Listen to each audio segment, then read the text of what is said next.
Before the world fully understood cyber threats, a teenager uncovered just how unprepared some systems really were.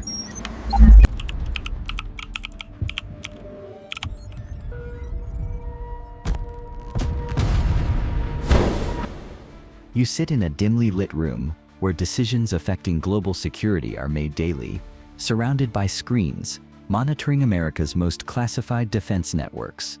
Behind these walls, the Pentagon guards nuclear launch codes, troop movements, and intelligence that could reshape nations in an instant. Across the country, NASA engineers monitor life support systems, keeping astronauts alive in the vacuum of space, their screens displaying oxygen levels and temperature controls for the International Space Station.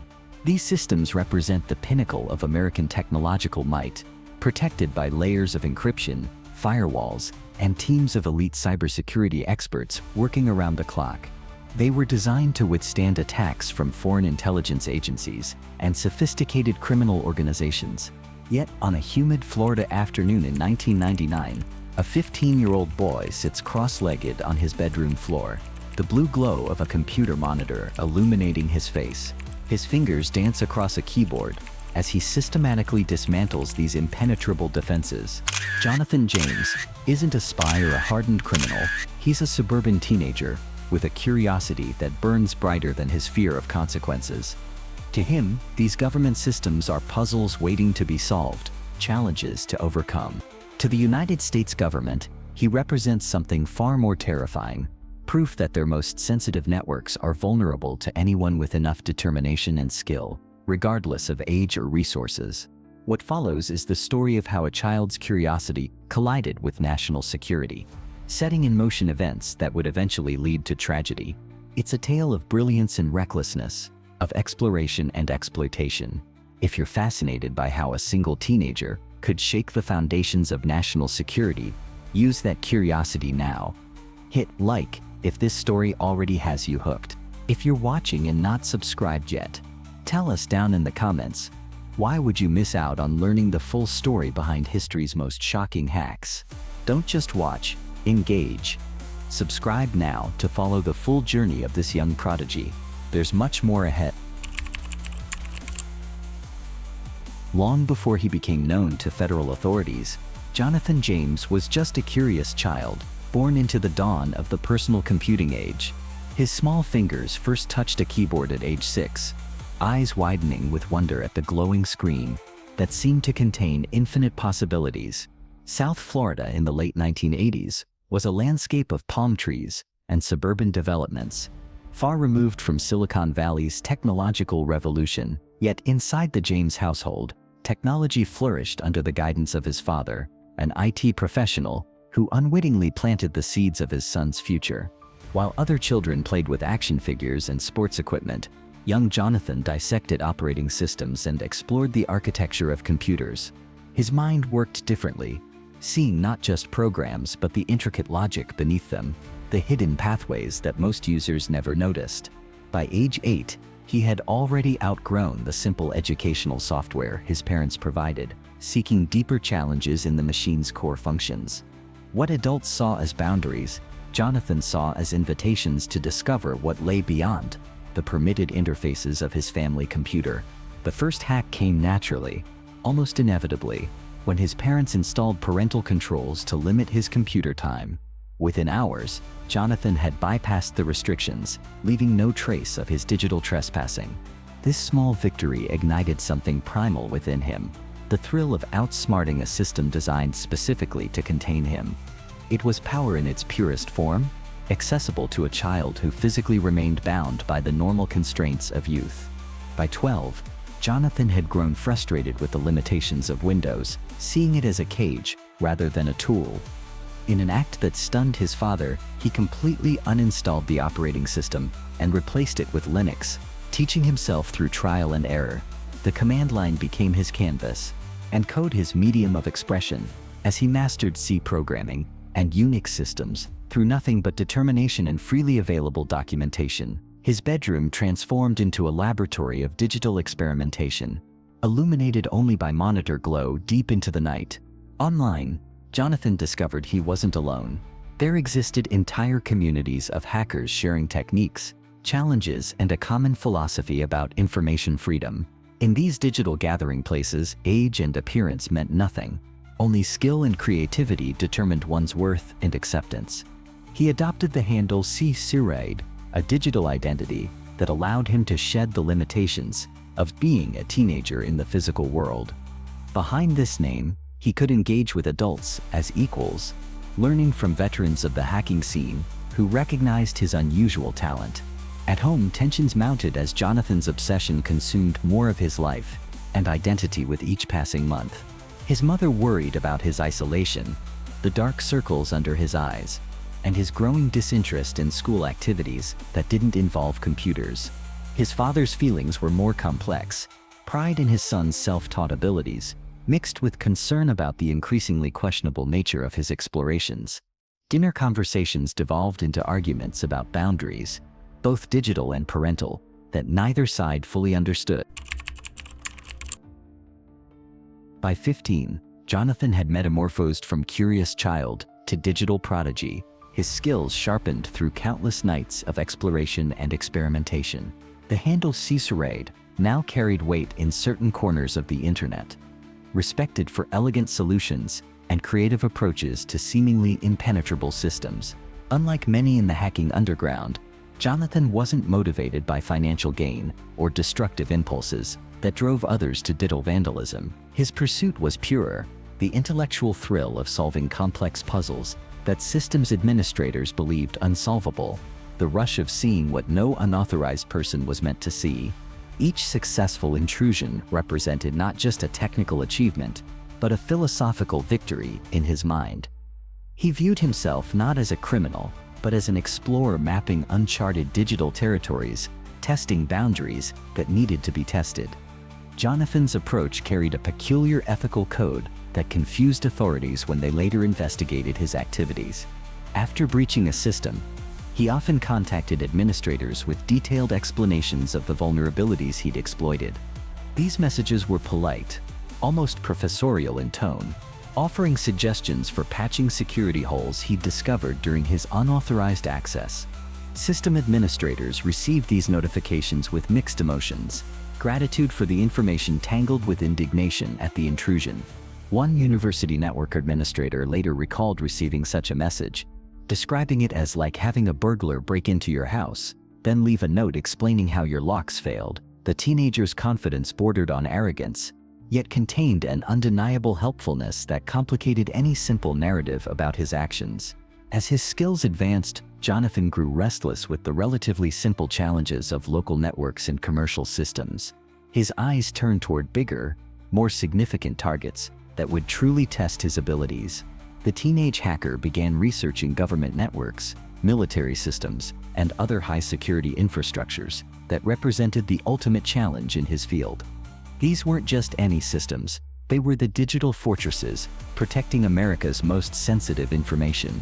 In his bedroom sanctuary, surrounded by technical manuals and empty soda cans, Jonathan began mapping potential entry points to government domains.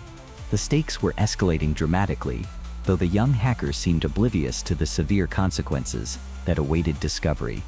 What had begun as innocent curiosity was evolving into something far more dangerous, a direct challenge to institutions with the power to destroy his future.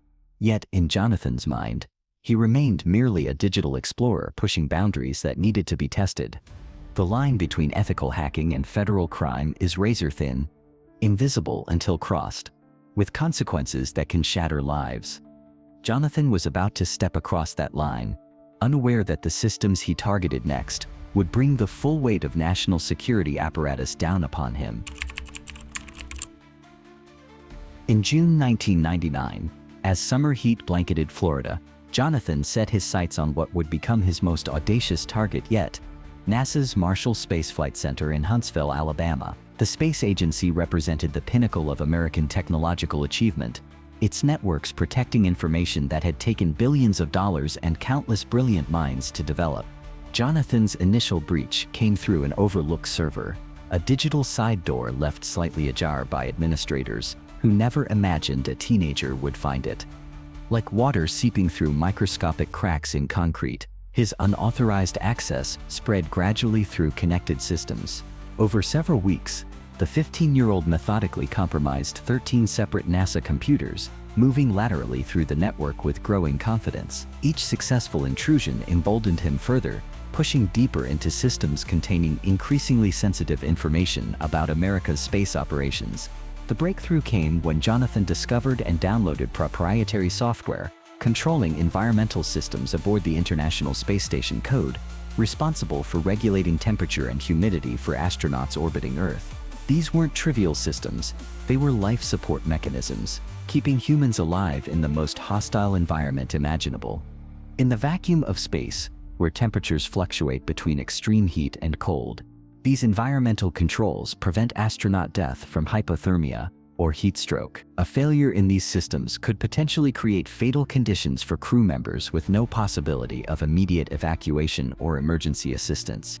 Jonathan later claimed he was shocked by what he found, not just at his ability to access such critical systems, but at the quality of code protecting them. He described the software as poorly written, with obvious vulnerabilities that any competent programmer should have identified and fixed. This assessment, delivered with the unfiltered arrogance of adolescence, would later infuriate NASA officials and federal prosecutors filing their case against him. His criticism implied that the breach was partially NASA's fault for inadequate security practices. When questioned about his motivations, Jonathan maintained he never intended harm. His goal was learning, not sabotage or disruption of space operations. He insisted he was merely satisfying his curiosity about how these systems functioned, downloading code to study rather than manipulate. NASA's response was swift and severe once they detected the intrusion, initiating an emergency shutdown of critical systems lasting 21 days. Engineers worked around the clock to assess potential damage, patch vulnerabilities, and ensure no malicious code had been inserted into vital systems. The financial impact reached approximately $40,000 in immediate damages, with additional costs for system replacements and security upgrades that followed. Beyond monetary concerns, the psychological impact on NASA was profound. The realization that a teenager could breach systems protecting human lives in space. Federal investigators would later clarify an important distinction that prevented more serious charges. Jonathan had accessed and downloaded the environmental control software, but never gained remote command capabilities over the ISS itself. This technical detail, while important legally, did little to diminish the gravity of the breach in NASA's eyes. For the first time, Jonathan began to sense the weight of what he had done, though full comprehension of consequence remained beyond his teenage understanding. The digital explorer had ventured into territory where curiosity alone couldn't justify his trespassing. If you found this story about breaching NASA's most guarded secrets eye-opening, share this video with everyone who needs to know how fragile even the most critical systems can be. Imagine the lives that could have been at risk, all because of one kid's curiosity. Sharing this could help raise awareness. Don't keep this knowledge to yourself. Most hackers would have retreated after breaching NASA, satisfied with testing their skills against a prestigious target without facing consequences. Jonathan James, however, viewed the space agency as merely a stepping stone to an even more formidable challenge, the United States Department of Defense. While federal investigators were still assessing the NASA breach, Jonathan set his sights on the Pentagon's Defense Threat Reduction Agency, known as This was no ordinary military department, but a specialized agency tasked with safeguarding America from the most catastrophic weapons known to humanity. DCRA analysts work daily to counter threats from nuclear arsenals, biological weapons, and chemical agents that could kill millions in a single deployment. Their networks contain some of the most sensitive information in existence: assessments of foreign weapons capabilities, vulnerability reports on American infrastructure, and classified response protocols for mass casualty scenarios. For Jonathan, this represented the ultimate digital fortress, protected by layers of security designed by the world's most sophisticated cyber defense teams. The challenge intoxicated him, overriding any rational consideration of consequences that might follow such an audacious intrusion. His approach began methodically, probing for weaknesses in peripheral systems connected to DCRA's network infrastructure. Like a medieval siege engineer, Testing castle defenses, Jonathan mapped digital pathways and identified potential vulnerabilities through patient observation and research. The breakthrough came when he discovered an overlooked server in Dulles, Virginia, connected to the agency's internal network. Through this digital side entrance, Jonathan deployed sophisticated techniques to establish a backdoor, a persistent access point, allowing him to return undetected. Once inside, he moved laterally through the network with growing confidence, accessing increasingly sensitive areas of DRA's digital infrastructure. Each successful step deeper into the Pentagon's systems emboldened him further, feeding a dangerous cycle of risk-taking. The most significant prize came when Jonathan intercepted over 3,300 internal messages between DTRA officials and contractors discussing classified matters. These communications contained operational details, security protocols, and candid assessments, never meant for unauthorized eyes. More dangerously, he retrieved multiple usernames and passwords belonging to military personnel and defense contractors with access to sensitive computer systems. Some of these credentials could potentially unlock other military networks beyond DTRA, creating a cascading security vulnerability across defense infrastructure.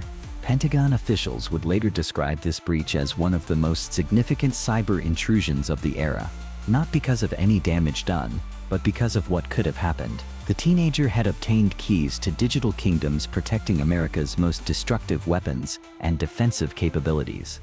When the intrusion was discovered, it triggered immediate security protocols designed for foreign state-sponsored attacks, not teenage hackers from Florida.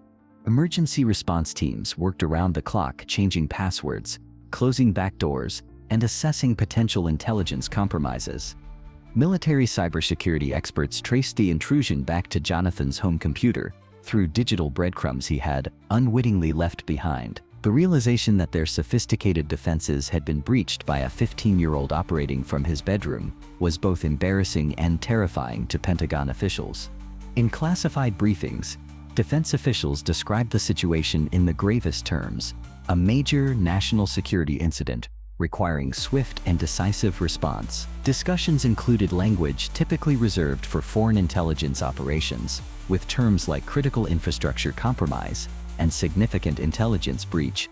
Meanwhile, Jonathan remained oblivious to the storm gathering around him, viewing his Pentagon adventure as merely another intellectual challenge successfully conquered. In his teenage mind, he was simply exploring digital territory, not committing espionage against his own country. This fundamental disconnect between Jonathan's perception of harmless exploration and the government's view of critical national security threat would define the conflict to come. The teenager saw himself as curious. The Pentagon saw him as dangerous. As federal investigators built their case, they were struck by Jonathan's apparent lack of malicious intent, despite the severity of his actions. Technical analysis showed he had taken no steps to damage systems, sell information, or disrupt operations. He had merely looked around, taken what interested him, and left. This absence of destructive behavior complicated the narrative for prosecutors, who struggled to reconcile the extreme sensitivity of compromised systems with the seemingly benign motivations of the intruder. The legal system was designed to punish malicious actors, not curious teenagers with extraordinary technical abilities. For Jonathan, the distinction between looking and harming seemed obvious. He had never intended to use the information for destructive purposes or financial gain. His naivete prevented him from understanding that in matters of national security, the mere act of unauthorized access constitutes harm regardless of intent. Dawn broke over suburban Florida on January 26, 2000, as black SUVs silently surrounded the James family home. Federal agents had timed the raid precisely 6:30 a.m., when a teenage hacker would likely be asleep, his defenses at their lowest. The thunderous pounding on the front door jolted Jonathan from sleep, confusion giving way to terror as FBI agents stormed through his home, dressed in tactical gear with weapons drawn. They secured the premises while computer forensic specialists targeted his bedroom, the epicenter of intrusions that had alarmed the highest levels of government. Agents seized multiple computers, external drives, notebooks filled with code, and personal items potentially containing evidence. The 15-year-old watched in stunned silence As his digital life, the tools and creations that defined his identity, disappeared into evidence bags, Jonathan's parents stood bewildered in their living room, struggling to comprehend how their son's computer hobby had culminated in a federal raid. Their confusion quickly transformed to fear as agents explained the gravity of the situation. Their son had penetrated America's most sensitive defense networks. During initial questioning, Jonathan's facade of digital bravado crumbled under the weight of real-world consequences, now materializing before him. The teenager who had moved confidently through Pentagon networks now sat trembling, tears streaming down his face as he confronted the reality of his actions. Unlike many hackers who attempt to hide behind technical obfuscation or legal maneuvering, Jonathan made a decision that would define his case: complete cooperation. He provided detailed confessions, explaining his methods, motivations, and the full extent of his unauthorized access to government systems. This cooperation, combined with his age and apparent lack of malicious intent, shaped the government's approach to prosecution. Rather than pursuing adult charges carrying potential decades in federal prison, authorities filed charges of juvenile delinquency. The legal proceedings unfolded behind closed doors due to Jonathan's status as a minor, shielding him from public scrutiny, but also preventing outside oversight of the process. Inside the juvenile courtroom, prosecutors painted a picture of national security compromised by teenage arrogance. Jonathan's defense centered on his youth, cooperation, and absence of harmful intent, arguing for rehabilitation rather than punishment. His attorneys emphasized that the teenager had never attempted to profit from his activities or cause damage to the systems he accessed. In September 2000, the judge delivered a sentence designed to balance accountability with the defendant's youth: 6 months of house arrest with strict computer usage restrictions. Jonathan was permitted to use computers only for schoolwork, with all online activities monitored by probation officers. The court further ordered him to write letters of apology to both NASA and the Pentagon, acknowledging the seriousness of his intrusions. These letters required Jonathan to confront the potential consequences of his actions, how his harmless exploration could have endangered astronauts and national security. For a teenager whose entire identity revolved around digital exploration, these restrictions represented a psychological amputation, cutting him off from the world where he felt most alive and competent. The isolation intensified his existing social difficulties and accelerated a dangerous spiral. 6 months into his probation, Jonathan tested positive for marijuana during a routine screening, violating the terms of his release. The court viewed this violation severely, interpreting it as evidence that the teenager failed to appreciate the seriousness of his situation. The consequence was immediate and harsh: 6 months in juvenile detention, removing Jonathan from his home and placing him in a facility designed for young offenders. The hacker who had penetrated America's most secure networks now found himself unable to open his own bedroom door. Inside detention, Jonathan encountered a world governed by physical dominance rather than intellectual prowess. His hacking skills worthless in an environment where strength determined status. The psychological toll mounted as he struggled to navigate this alien social landscape. Depression settled over him like a heavy fog, obscuring the brilliant mind that had once navigated complex networks with ease. Counselors noted his withdrawal, intellectual detachment, and growing cynicism about a system that punished his curiosity while failing to channel his talents. Upon release, Jonathan emerged fundamentally changed, more guarded, less trusting, and harboring a deep resentment toward authority figures who, in his view, had overreacted to his digital explorations. The experience had transformed an arrogant but essentially optimistic teenager into a young man, viewing the world through a lens of suspicion. The fallout from the raid was just the beginning. This story is about to get even more complicated.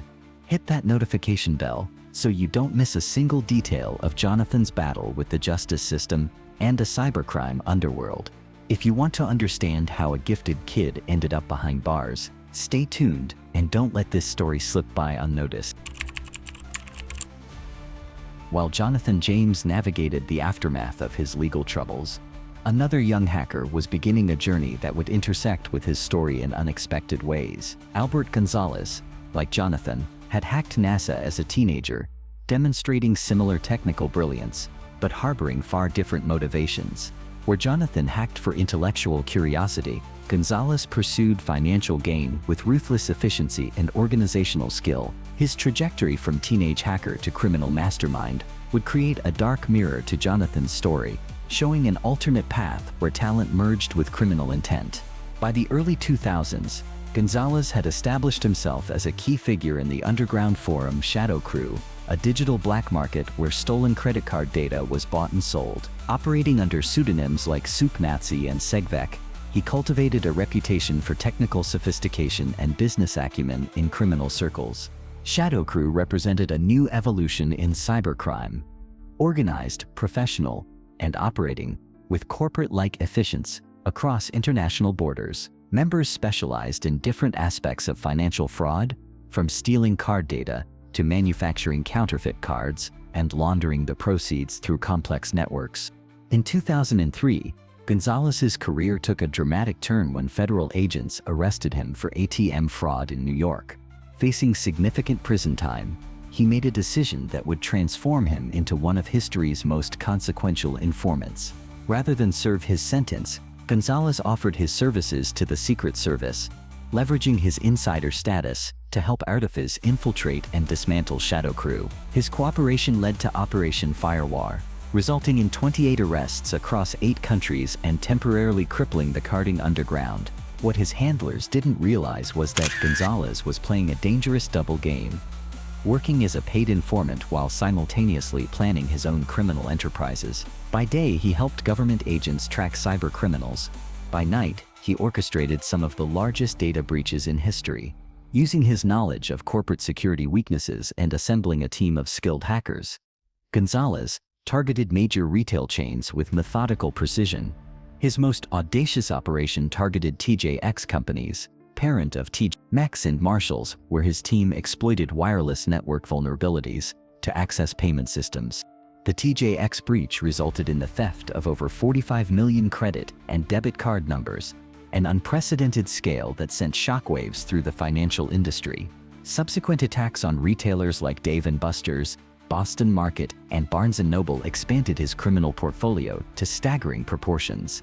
Among Gonzalez's key associates was Christopher Scott, a technically gifted hacker who specialized in wireless network exploitation and database extraction. Scott's role involved driving to retail locations, identifying vulnerable wireless networks from parking lots, and creating access points for the broader hacking operation.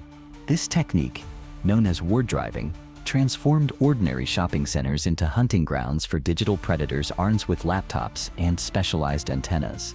The simplicity and effectiveness of these attacks revealed how unprepared major corporations were for sophisticated cybercriminals. Online, these hackers adopted personas and pseudonyms that concealed their real identities while building reputations in underground forums. These digital masks allowed them to compartmentalize their lives, maintaining normal appearances while conducting criminal operations worth millions. The scale of early 2000s cybercrime was expanding exponentially, with individual hackers giving way to organized criminal enterprises operating across international boundaries. Financial institutions and retailers found themselves in an asymmetric war against adversaries who could attack from anywhere, disappear into digital anonymity, and strike again under new identities. Law enforcement agencies struggled to adapt, hampered by jurisdictional limitations, technical knowledge gaps, and legal frameworks designed for physical rather than digital crime. The result was a golden age for cybercriminals who exploited these weaknesses to amass fortunes through digital theft. Within this context, Jonathan James represented an anomaly, a hacker with the technical ability to join these criminal enterprises but lacking the profit motive driving figures like Gonzalez. His intrusions into government systems, while serious, stemmed from intellectual curiosity rather than financial calculation.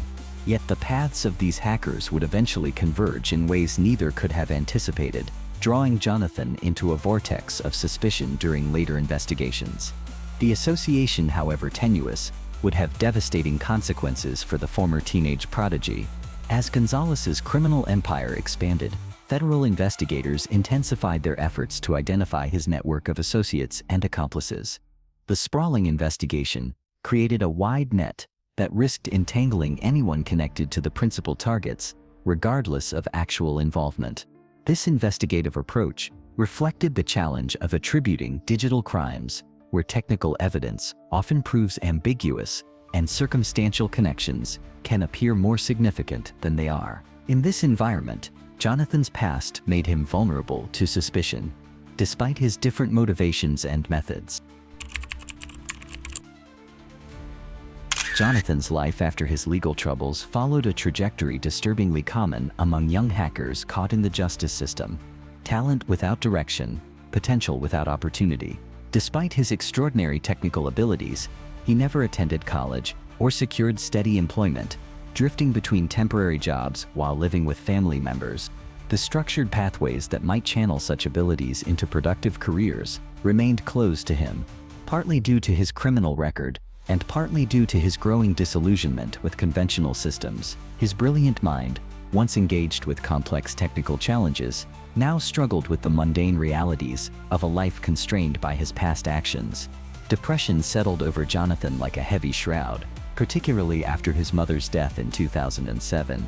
Her passing removed a crucial source of emotional support and stability in his increasingly isolated existence. Friends noted his withdrawal, how the once confident teenager had become a guarded young man who spoke of feeling perpetually watched and judged. His conversations increasingly revealed paranoia about government surveillance, a fear not entirely irrational given his history with federal authorities. The fragile equilibrium of Jonathan's life shattered completely on January 17, 2008, when Secret Service agents once again appeared at his door. This raid wasn't directly targeting him, but investigating a massive identity theft operation linked to Albert Gonzalez and his associates. Agents seized Jonathan's computers and questioned him about potential connections to the credit card theft ring that had compromised millions of accounts at major retailers. Though not formally charged, the implication that he might be involved in these schemes devastated the young man who had always maintained he never hacked for profit. In the aftermath of this second raid, Jonathan's mental state deteriorated rapidly as he became convinced he would be framed for crimes he hadn't committed. His fear wasn't entirely irrational. He had intimate knowledge of how federal investigations operated and how informants could shape narratives to protect themselves. Jonathan had studied a document known as Agent Steele's Guide to Law Enforcement, which detailed how informants manipulate investigations to direct blame toward others while minimizing their own culpability. This knowledge, combined with his previous experience in the justice system, fed a growing certainty that he would become a convenient scapegoat to those close to him. Jonathan repeatedly expressed his belief that he would be wrongfully prosecuted regardless of evidence or innocence. His words carried the weight of someone who had glimpsed the machinery of justice and found it indifferent to truth when expedient alternatives presented themselves. "They're going to give me a choice: take responsibility for something I didn't do, or face decades in prison," he told a friend in the weeks before his death. The fear consumed him, transforming from specific concerns about this case to a generalized terror about his future. On May 18, 2008, Jonathan James made a final decision, ending his life with a self-inflicted gunshot wound in his father's home. He was 24 years old, his brilliant mind and troubled soul extinguished by his own hand. The suicide note he left behind revealed the depth of his despair and distrust in the system he had once challenged through his hacking activities. "I have no faith in the justice system," he wrote, his words carrying the bitterness of someone who felt betrayed by the country he never intended to harm. "Perhaps my actions today, and this letter, will send a stronger message to the public." His note continued, revealing a desire for his death to have meaning beyond personal escape. His final communication expressed a desperate wish that others might understand the human cost of cybercrime investigations that prioritize convictions over truth. Most haunting were his final words, expressing a preference for death over imprisonment. "I die free." This stark declaration revealed how completely his identity had become defined by his earlier confinement, how the prospect of returning to captivity represented a fate worse than non-existence. The tragic irony emerged months later, when investigators confirmed Jonathan had not been a target in the credit card theft investigation. The raid that triggered his final spiral had been part of a broader evidence-gathering operation not specifically focused on him. His suicide note, with its raw emotion and accusations, became a controversial document in hacker communities and among cybersecurity professionals. Some viewed it as evidence of prosecutorial overreach, while others saw the tragic outcome of a brilliant mind unable to channel its gifts within society's boundaries.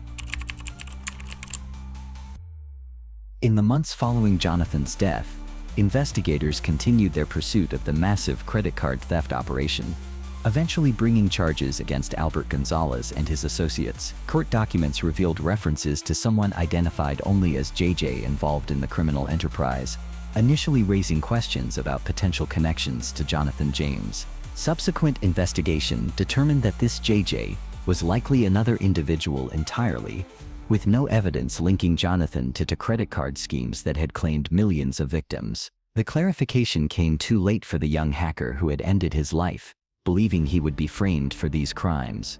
In 2010, Albert Gonzalez received a 20-year federal prison sentence for his role in breaches that compromised over 170 million credit card numbers and caused hundreds of millions in damages. His sentence represented one of the harshest penalties ever imposed for computer crimes, reflecting the unprecedented scale of his criminal enterprise.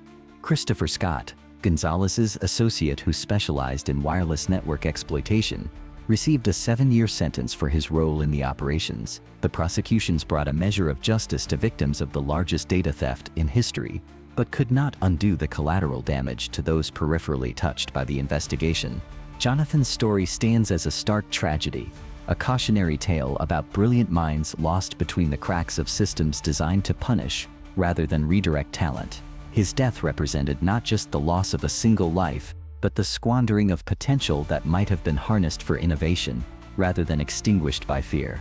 The cruel irony remains that the same government that once feared his hacking abilities might have benefited enormously from his insights had different approaches been available. Nations now actively recruit former hackers to strengthen cybersecurity defenses, recognizing that those who can break systems often best understand how to protect them.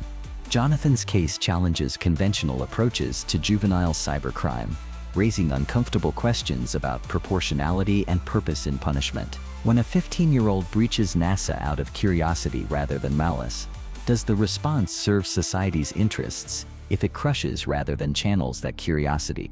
Modern cybersecurity programs increasingly recognize the need to identify and nurture young talent through ethical hacking competitions, bug bounty programs, and educational pathways that direct technical brilliance toward defense rather than exploitation. These approaches acknowledge that curiosity-driven exploration need not become criminality if proper channels exist. The tragedy of Jonathan James reverberates beyond his individual case, highlighting broader failures in how society responds to technologically gifted youth who operate outside conventional boundaries. His story reveals the devastating consequences when systems designed for adult criminals encounter adolescent minds operating by different motivations. Perhaps the most profound lesson lies in understanding that behind every digital intrusion stands a human being with complex motivations, not merely a faceless threat to be eliminated. Jonathan was neither the hero some hackers portrayed, nor the villain depicted in government briefings, but a complex individual whose extraordinary abilities outpaced his emotional maturity. His suicide note, with its raw pain and accusations, continues to haunt discussions about cybersecurity enforcement and proportional justice in digital crimes. The words "I die free" stand as a stark reminder of how completely his identity had become defined by his fear of confinement, how thoroughly the system had failed to recognize the person behind the breach. In the years since Jonathan's death, his story has become both warning and catalyst, prompting some jurisdictions to develop specialized interventions for young hackers that emphasize rehabilitation and skill redirection rather than punishment alone. These programs recognize that technical brilliance, properly channeled, represents a national resource rather than a threat. The question remains whether society has truly learned from this tragedy, or whether other brilliant young minds continue to fall through the cracks between punishment and potential.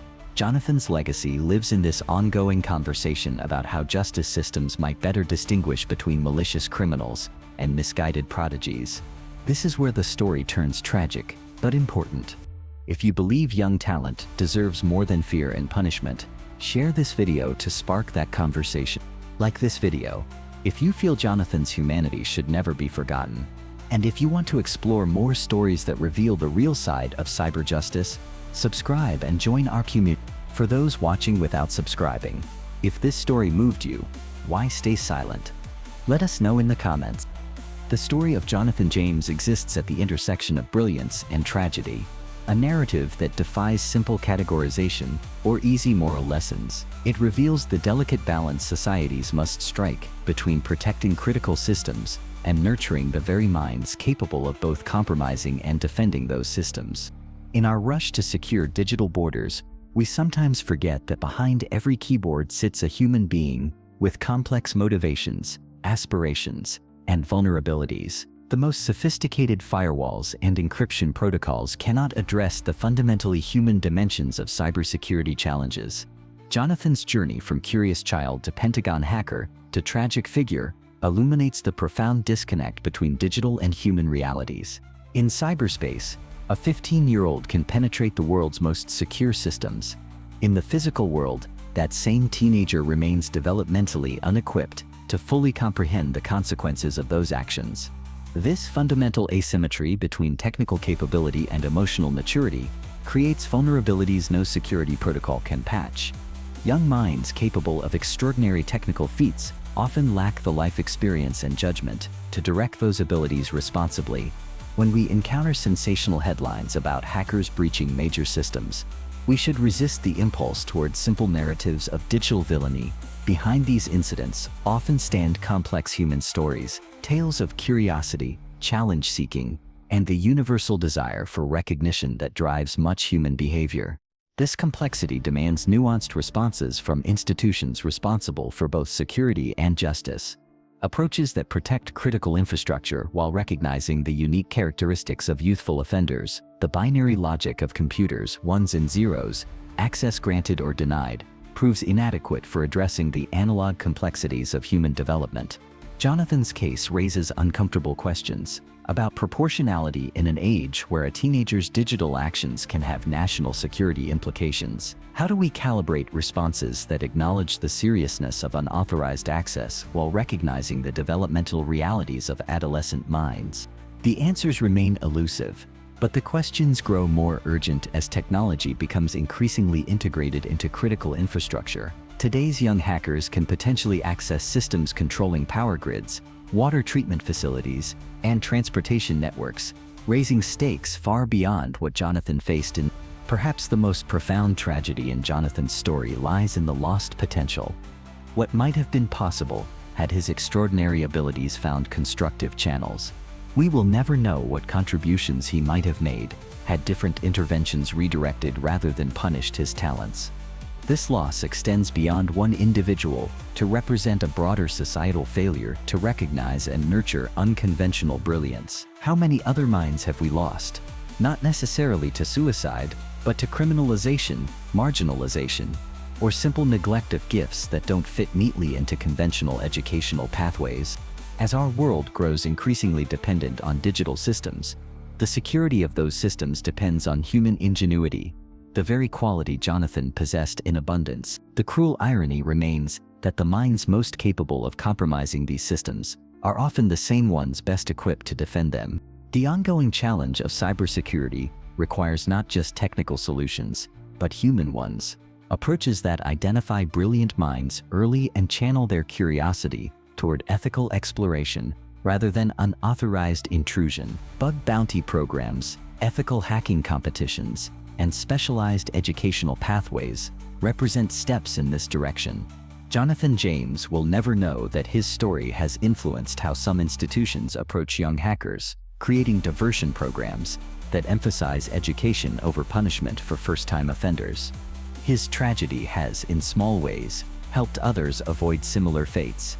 As we navigate an increasingly complex digital landscape, perhaps the most fitting memorial to Jonathan would be systems that recognize the human dimensions of cybersecurity, approaches that protect critical infrastructure, while nurturing rather than crushing the brilliant minds drawn to explore digital boundaries.